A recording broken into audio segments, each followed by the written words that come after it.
The Eurasian Economic Union, EAEU, is a Russia-led regional union of several post-Soviet states established in January 2015. With members Armenia, Belarus, Kazakhstan, Kyrgyzstan, and Russia, the EAEU is aimed at creating a shared economic space with a single customs union and integrating these states into a new cohesive economic entity. The union comprises a framework for integration that includes the creation of a common market without internal barriers. This entails the removal of non-tariff barriers and establishing common markets in energy, industry, and agriculture, as well as the harmonization of various domestic policies.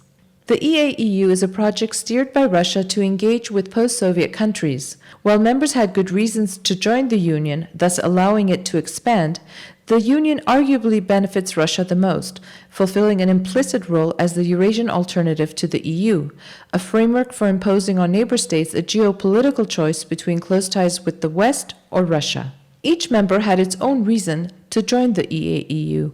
For Belarus, it was better access to the Russian market. Belarus depends on imports from Russia. In particular, it relies on Russia's oil and gas. For Armenia, security and economic imperatives were the determining factor.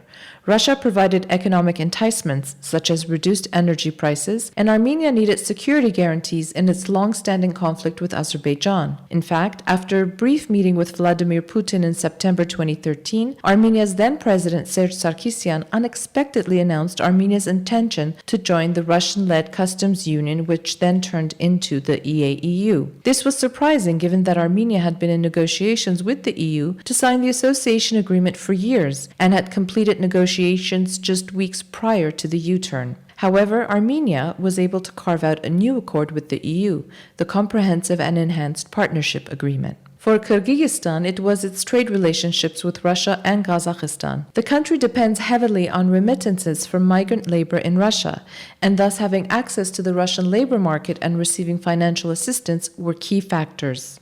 Kazakhstan, the second strongest economy in the Union, and desiring more free trade and economic cooperation, sees the EAEU as a way to contain Russia within a rules-based organization. The fact that the EAEU is not a more overtly political project is due mostly to Kazakhstan, which has been keen on limiting the Union to economic issues. The real economic benefits of the EAEU come primarily from removing non-tariff barriers, which hinges on the modernization of member states' domestic institutions. While member states enjoy a large degree of bargaining power and flexibility, Russia's economic might easily countervails their respective interests when its broader objectives are at stake. Despite its multiple shortcomings, the EAEU should not be underestimated. The Union is a significant tool for Russia to project its power regionally and globally. Thus, the Eurasian project is likely to move forward with ups and downs and continue to be promoted as a Eurasian alternative to the EU.